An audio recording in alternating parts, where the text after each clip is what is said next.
할렐루야. 우리 옆에 있는 분들 함께 인사합니다. 사랑합니다. 축복합니다.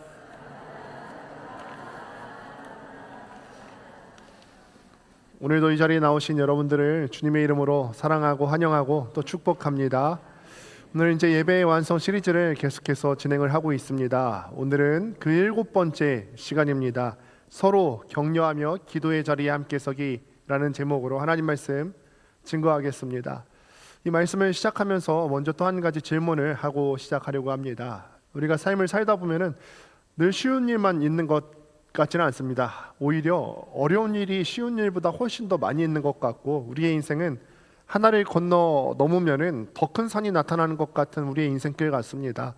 그런 이런 무거운 짐이 나타났을 때 여러분들은 보통 어떤 성향이 있는지 궁금합니다. 이거를 어렵거나 힘든 일이 있을 때 이거를 나누어 주시는 성향이십니까? 아니면 홀로 그냥 끙끙 싸매는 스타일이세요? 어떤 스타일이십니까?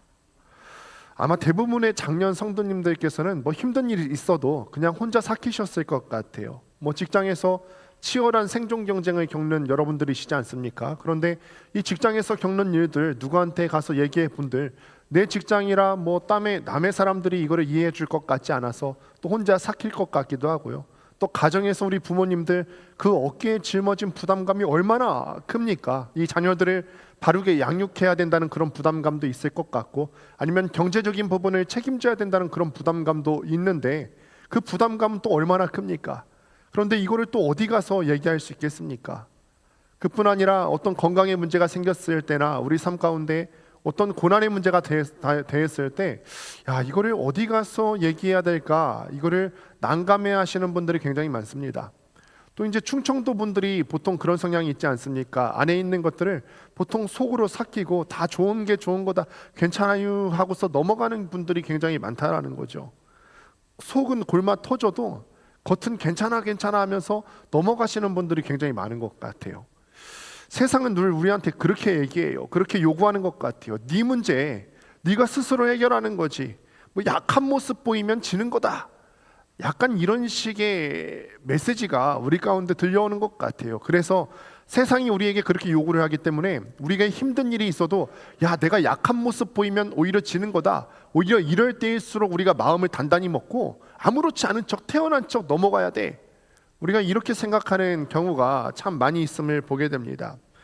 그래서 우리는 이 세상에 발딛고 살아가면서 세상적인 원리가 그렇기 때문에 약한 모습 보이면 안 돼, 오히려 약한 모습 보이면 세상이 너를 더 만만하게 보기 때문에 이럴 때일수록 아무렇지 않은 척 해야 돼. 세상의 원리가 보통 이렇기 때문에 어쩌면 신앙생활에도 우리가 이것을 갖고 들어온 게 아닌지 이런 생각을 해보게 됩니다. 신앙생활하다 보면 어려운 게 있을 수 있죠. 때로는 우리가 신앙의 기복이 있을 수 있고 어떤 뜨거웠던 마음이 식어질 때가 있을 수 있어요.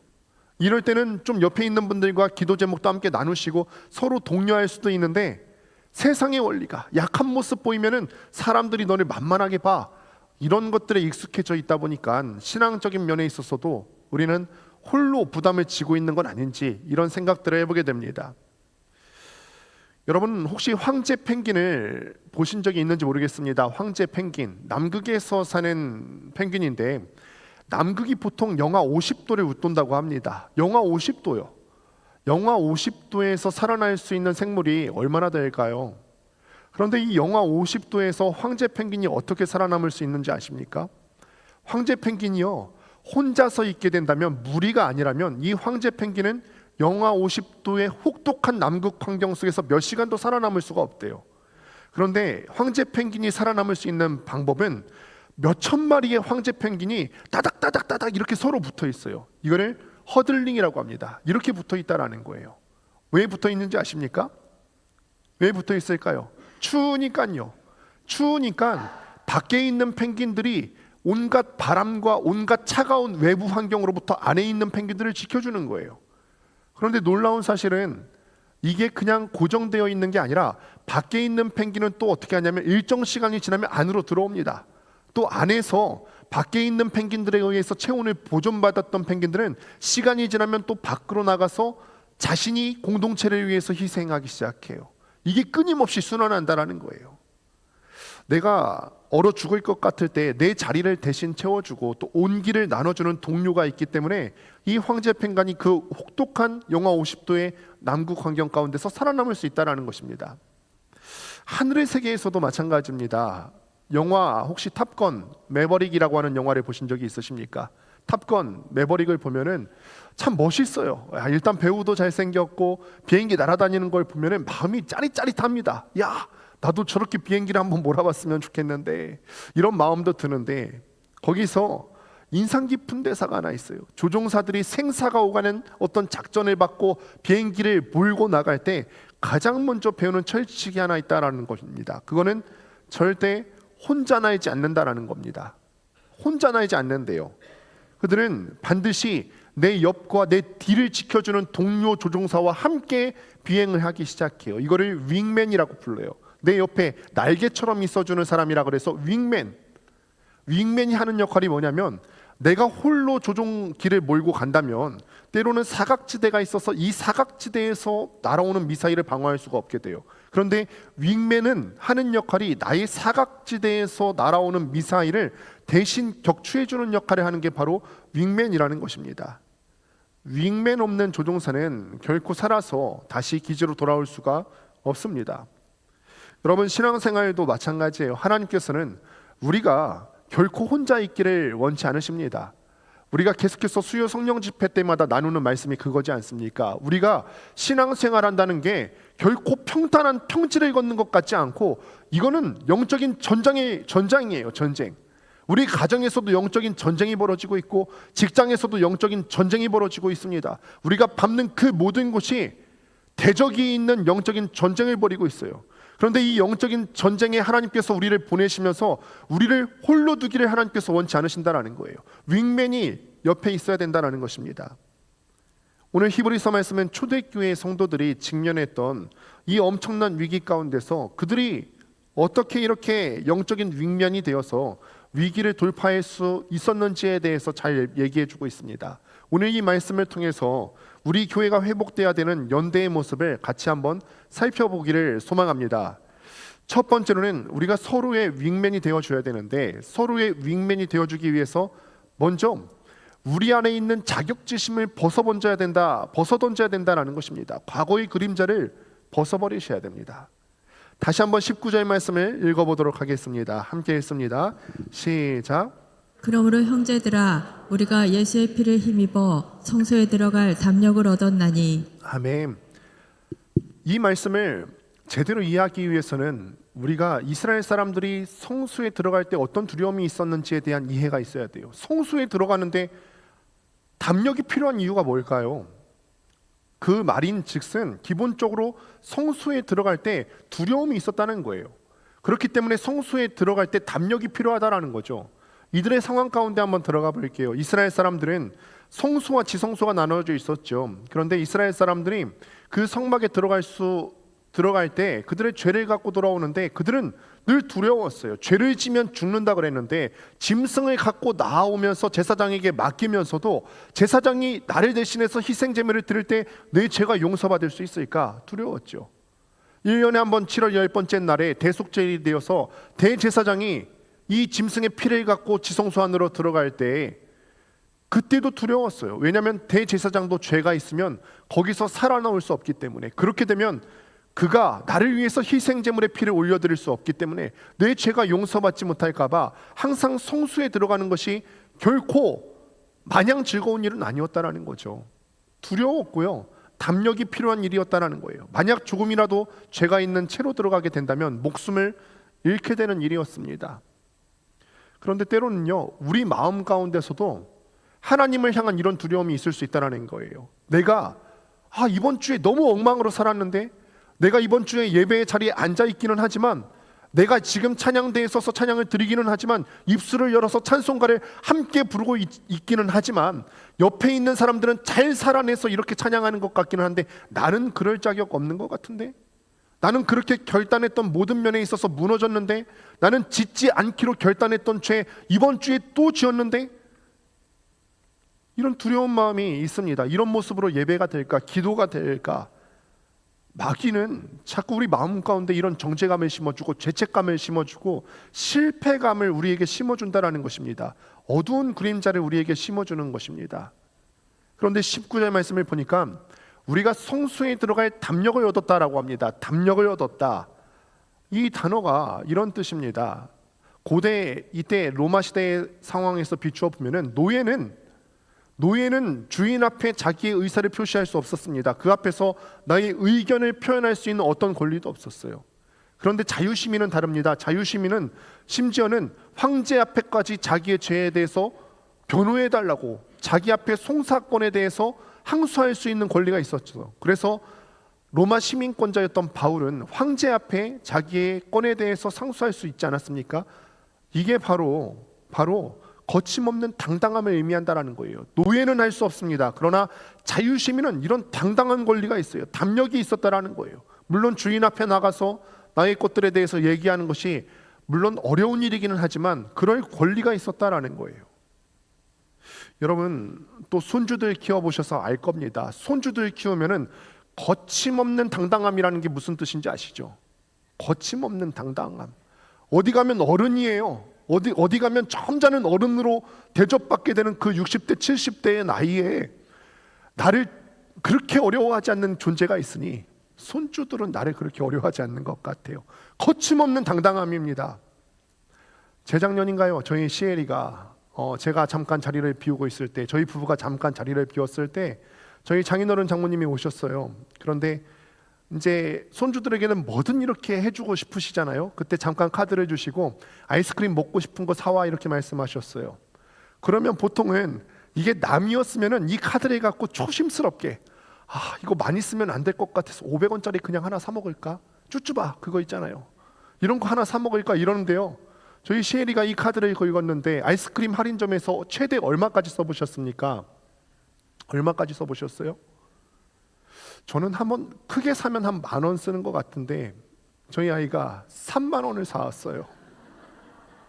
어머니도 놀라셨죠.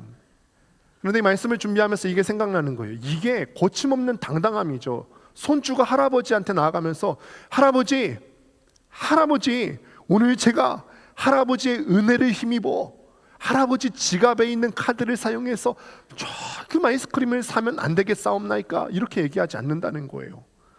오히려 이렇게 얘기하면 할아버지가 섭섭해요. 서운하죠. 오히려 손주는요, 내 할아버지니까 내 할머니는 당연히 내 편이고 나는 당연히 할아버지 할머니께 사랑받는다. 이런 뻔뻔할 정도의 당당함, 이게 손주의 모습이 바로 오늘 본문이 말하는 영적인 담대함이라는 거예요. 제가 우스갯소리로 얘기했지만 이 담대함이 우리 가운데도 있다라는 것이죠. 우리가 또 목양실 이야기를 한번 해볼까요? 목양실에 대부분 들어오실 때 노크하고 들어오시지 노크 안 하고 들어오시는 분 없습니다. 그런데 우리 교회에서 유일하게 노크 안 하고 들어오는 사람들이 바로 우리 자녀들이에요. 벌컥벌컥 들어옵니다. 그럴 수 있는 이유는 목양실이기도 하지만 아빠가 있는 공간이기 때문에 자녀로서 벌컥벌컥 이렇게 들어올 수가 있게 되는 거죠.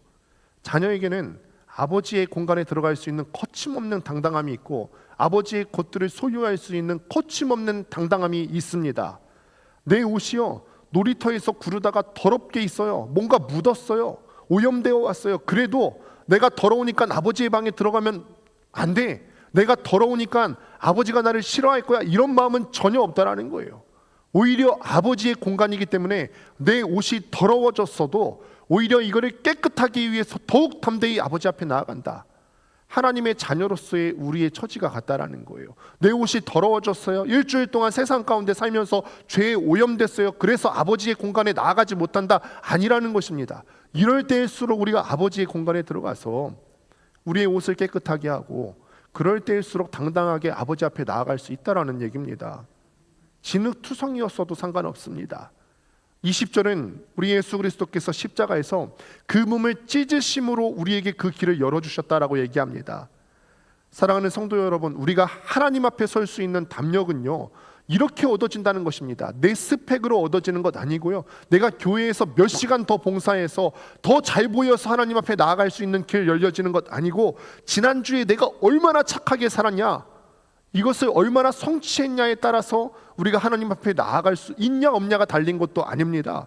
오직 나를 위해서 흘리신 예수 그리스도의 피로 우리가 하나님 앞에 나아갈 수 있는 담력을 얻게 된 줄로 믿습니다. 내 삶에 덮인 부끄러운 그림자 있습니다. 다 있어요. 다 있지만 십자가의 은혜로 말끔하게 걷어낼 수 있게 되기를 소망합니다. 은혜 앞에 설 자격이 없다. 오히려 그때가 당당하게 하나님 앞에 나아가서 아버지께 나아가서 나를 깨끗하게 해야 될 적시인 줄을 믿습니다. 두 번째로 우리가 일상의 불안을 이겨내기 위해서 우리는 흔들리는 현실이 아니라 변함없는 소망의 약속을 굳게 붙드셔야 됩니다. 예수의 피로 우리가 담력을 얻었어요. 그 담력을 얻은 우리가 어떻게 해야 될까요? 23절 말씀이 또 그 답을 주게 됩니다. 같이 한번 23절 말씀을 읽습니다. 시작.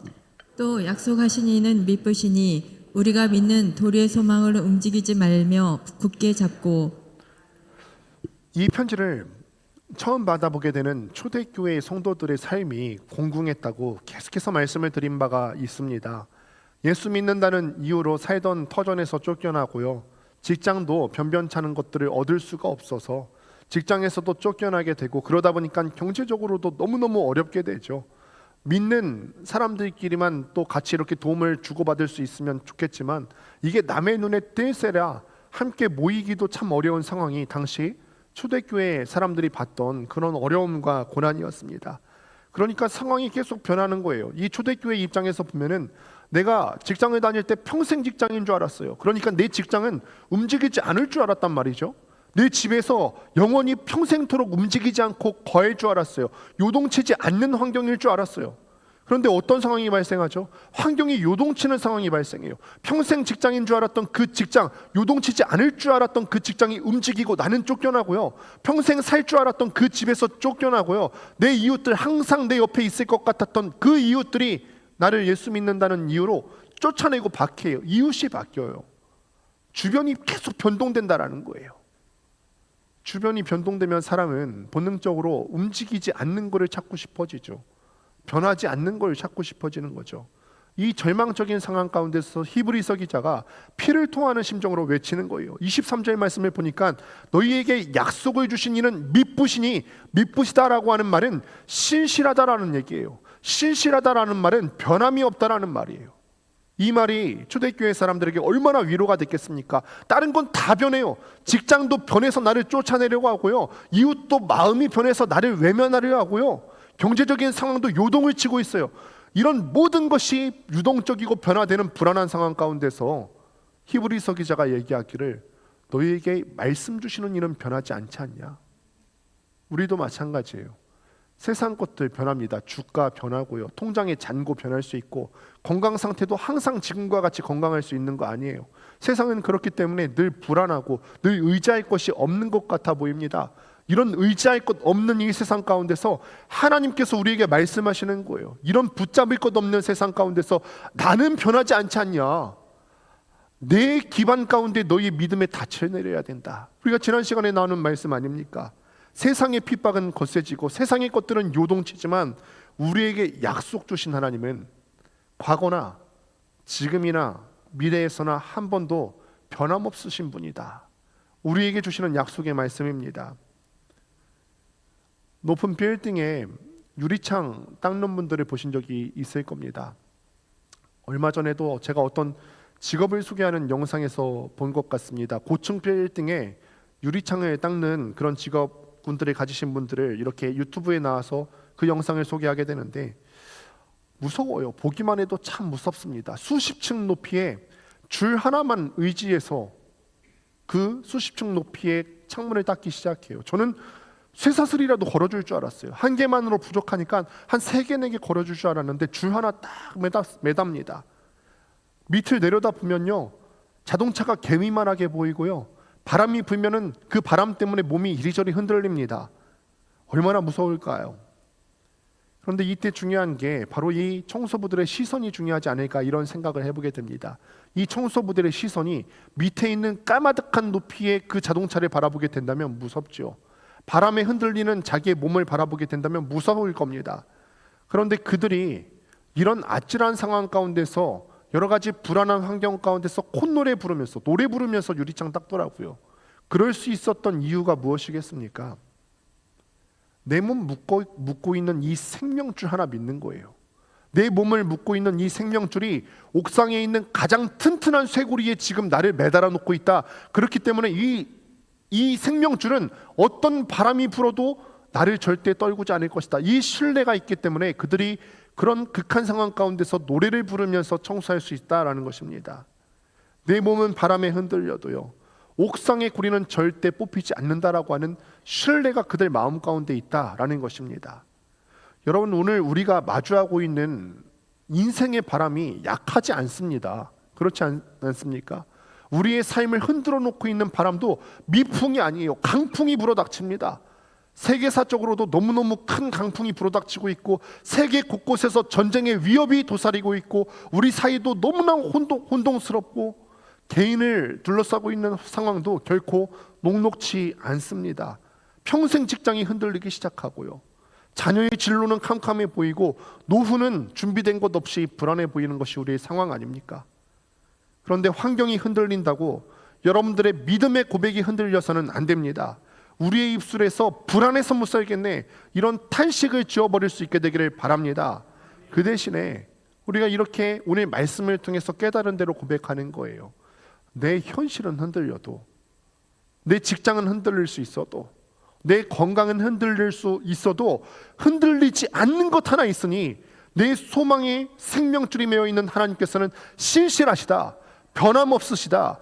변함없으신 하나님께서 변함없이 나를 살펴주고 계시고, 변함없이 나를 사랑하여 주신다, 변함없이 나를 책임져 주신다. 이 믿음의 고백이 우리의 삶 가운데 넘칠 수 있게 되기를 소망합니다. 선포하십시오. 상황이 좋아서 믿는 것이 아니라 상황이 캄캄할지라도 신실하신 하나님을 신뢰하는 흔들림 없는 태도가 바로 믿음이에요. 눈에 보이는 것 믿는 것은 믿음이 아닙니다. 눈에 보이는 것을 믿는 건 믿음이 아니에요. 멋있는 말이죠. 명언이에요. 기억하시길 바랍니다. 제가 지었어요. 눈에 보이는 걸 믿는 건 누구나 할 수 있는 거예요. 여기 컵이 있다라는 것을 눈에 보이지 않습니까? 이건 믿음이 아니에요. 하나님께서는 눈에 보이지 않습니다. 눈에 보이는 걸 믿는 건 믿음이 아니죠. 그러나 눈에 보이지 않는 하나님의 역사와 하나님의 일하심을 믿는 것은 믿음입니다. 하나님께서는 눈에 안 보이셔도 변함없이 그 자리에 계시고, 변함없이 우리를 책임져 주시는 하나님이신 줄을 믿습니다. 이제는 우리 설교의 절정이자 우리가 당장 실천해야 될 결론입니다. 담력을 얻고 신실하신 하나님을 통해서 우리의 소망을 회복했다면 이제 우리는 어떻게 살아야 되는가? 24절과 25절 말씀을 같이 한번 읽습니다. 시작. 서로 돌아보아 사랑과 선행을 격려하며 모이기를 패하는 어떤 사람들의 습관과 같이 하지 말고 오직 권하여 그날이 가까움을 볼수록 더욱 그리하자. 아멘. 우리가 인생 경주 살아갈 때 홀로 이 어려운 인생의 경로를 가는 것은 너무너무 어렵습니다. 그렇게 홀로 버티지 말고 서로가 서로를 영적인 자극을 줄 수 있는 동역자로 남아야 된다라는 것입니다. 지금 히브리서를 받는 초대교회 성도들이 그랬다라는 거예요. 지금 여기저기서 박해의 눈초리가 있기 때문에 서로 모이기를 피하는 습관들이 형성되기 시작했어요. 이런 두려움 때문에 모이기를 피하고 숨어 있는 성도들을 향해서 히브리서 기자가 24절에서 강력한 처방을 내리게 되죠. 서로 돌아보아서 사랑과 선행을 격려하라. 여기서 우리가 이 말씀의 깊은 의미를 깨달아야 됩니다. 돌아보아라고 하는 것이 바로 카타노멘이라고 하는 헬라어가 쓰여지게 되는데, 돌아보다라고 하는 맛이 그냥 어떤 사람을 바라봤을 때 그냥 한번 흘낏 보고 마는 것이 아니라 이 마음의 중심까지 깊이 알아보는 거예요. 이 사람을 대충 흘낏 보는 것이 아니라 좀 얼굴 낯빛이 어렵네, 대충 흘낏 보는 것이 아니라 어떤 상황인지 깊이 알아보는 것입니다. 그 사람의 상태를 면밀하게 살펴보는 것입니다. 그리고 더 놀라운 단어는 파로키스모스라고 하는 격려하며라고 하는 단어인데, 이 헬라어 단어의 뜻은 콕콕 찔러서 도발하다라는 뜻을 갖고 있어요. 콕콕 찔러서 도발하고 자극한다. 이게 무슨 뜻이냐면, 내 옆에 있는 성도들을 봤을 때 서로 돌아보고 격려하려, 이 뜻이 무슨 뜻이냐면 옆에 있는 성도들을 바라볼 때 인사만 하고 가는 어떤 겉껍데기 핥는 수준의 관계를 맺지 말라라는 거예요. 깊이 알아가면서 이 사람의 어떤 영적인 수준을 면밀하게 살펴봐 주셔서 문제가 있다 그러면 어떻게 하라고요? 콕콕 찔러야 된다는 거예요. 자극해 주셔야 된다는 거예요. 그냥 넘어가면 안 되고 자극해 주셔야 된다. 집사님 일어나셔야 돼요. 이 상황 가운데 일어나셔야 돼요. 깨어나셔야 돼요. 지금 집사님 기도할 때라는 거예요. 그냥 넘어가면 안 된다라는 거예요.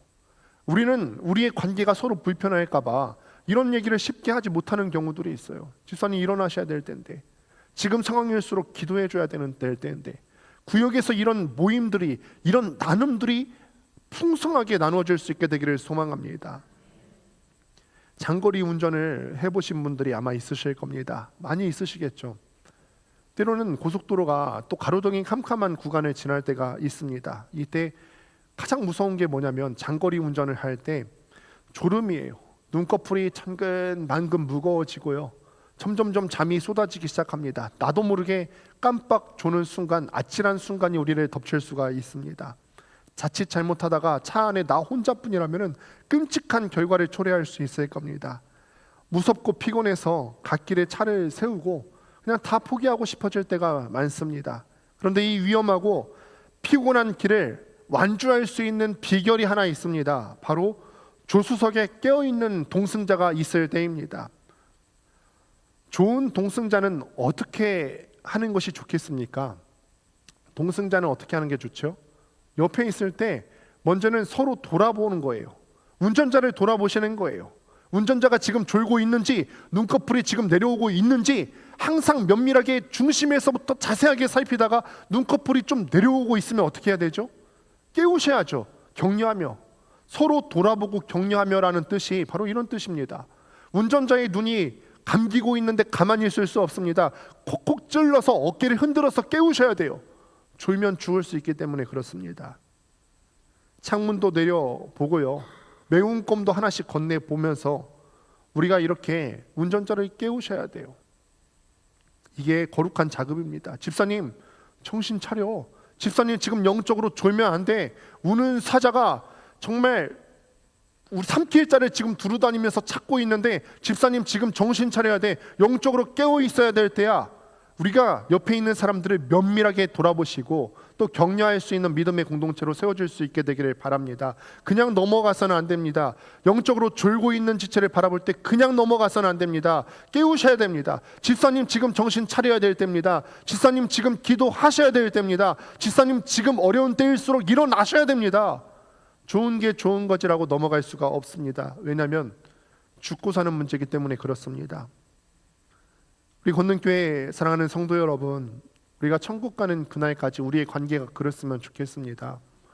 서로 관계가 어려워질까 봐 해야 될 말도 못하는 그런 겉껍데기 같은 그런 관계로 맺어지는 것이 아니라 우리 치열한 삶의 릴레이 경주에서 내 등 뒤를 지켜주고 나를 향해서 소리쳐주는 윙맨과 같이 내 옆에 사람들이 세워지고 내가 주변 사람들에게 그렇게 윙맨과 같은 역할을 할 수 있게 되기를 소망합니다.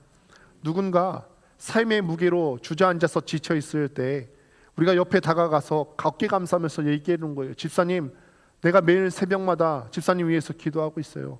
내가 매일 새벽마다 집사님 가정 위해서 기도하고 있어요. 이름 부르면서 거룩한 자극을 줄 수 있는 여러분들 될 수 있게 되기를 소망합니다. 서로 격려하면서 기도의 자리에 서게 하는 것, 함께 기도하며 서로를 세워주는 것, 이게 우리가 주일마다 선포하는 살아내는 예배로의 완성인 줄을 믿습니다. 말씀을 맺습니다. 날마다 마주하는 이 험난한 비행에서 우리는 결코 혼자가 아닙니다. 예수께서 먼저 친히 십자가의 보혈로서 우리의 앞길을 열어주셔서 하나님의 자녀로 삼아주시고 자녀로서 하나님께 나아갈 수 있는 길을 열어주셨습니다. 또한 우리 옆에는 언제든지 내 옆을 지키고 내 뒤에서 나를 지원 사격해줄 믿음의 동력자들을 하나님께서 우리에게 허락해 주셨습니다. 또 하나님께서 우리에게 맡겨주시기를 내가 내 구역 식구들에게, 내 동력자에게 그런 역할을 하도록 우리에게 사명을 주신 줄을 믿습니다. 오늘 이 은혜의 자리를 나서기 전에 우리가 일상에서 실천했으면 좋겠습니다. 예배를 마치고 또 댁으로 돌아가시면 요즘 통 얼굴을 뵙지 못했거나 아니면 유독 삶의 무게에 지쳐 보이는 구역 식구들이 보이시면 그냥 지나치지 마시고 서로 돌아보아서 콕콕 찌르면서 격려할 수 있는 여러분들 되었으면 좋겠습니다. 집사님, 제가 이번 주에 집사님 위해서 1분이라도 5분이라도 10분이라도 집사님 위해서 꼭 기도할게. 나한테 기도 제목 좀 내줘봐. 집사님 얼굴이 어두운데 내가 집사님 위해서 기도하고 있어. 지금 이 때일수록 집사님 기도하셔야 돼. 이 짧은 위로와 거룩한 자극이 누군가에게는 영혼을 다시 숨쉬게 하는 생명줄이 되게 하는 줄을 믿습니다. 그리고 우리가 주일에 오셨을 때에도 함께 서로 돌아보고 격려해 주는 여러분들 되었으면 좋겠습니다. 이 예배당에 들어올 때 짧게라도 얼굴 보았을 때 우리가 말씀 전하기 전에 서로 사랑합니다, 축복합니다 인사하지 않습니까? 우리가 그냥 형식적으로 하는 인사가 아니라 이 사람이 정말 내 짧은 격려로 위로받았으면 좋겠다, 이 마음을 갖고 서로 세워져 갈 수 있게 되시기를 주님의 이름으로 축원합니다. 말씀을 맺습니다. 이 한 주간 가운데 세상은 유동적일 수 있습니다. 그러나 변함없는 하나님의 위로를 우리가 힘입어 나아갈 수 있었으면 좋겠고, 또 우리가 내 옆에 있는 서로 돌아보아 격려하라라고 하는 우리에게 주신 숙제를 잘 이행했으면 좋겠습니다. 그냥 보고 지나치는 것이 아니라 옆에 있는 성도들을 함께 믿음의 동역자로 바라봐 주시고, 내가 이 사람의 윙맨이 되겠습니다, 돌아봐 주고 서로 기도의 동역자로 세워질 수 있게 되기를 소망합니다. 결단하며 돌아가는 여러분들 되시기를 주님의 이름으로 축원합니다. 이 말씀을 준비하면서 찬양한 곡 생각합니다. 우리 함께 기도해. 우리가 기도할 때 혼자 있지 않습니다. 우리 어려운 문제 있을 때 혼자 하지 않습니다. 함께 기도하는 것입니다. 우리 다 같이 일어나서 함께 찬양하고 기도하도록 하겠습니다.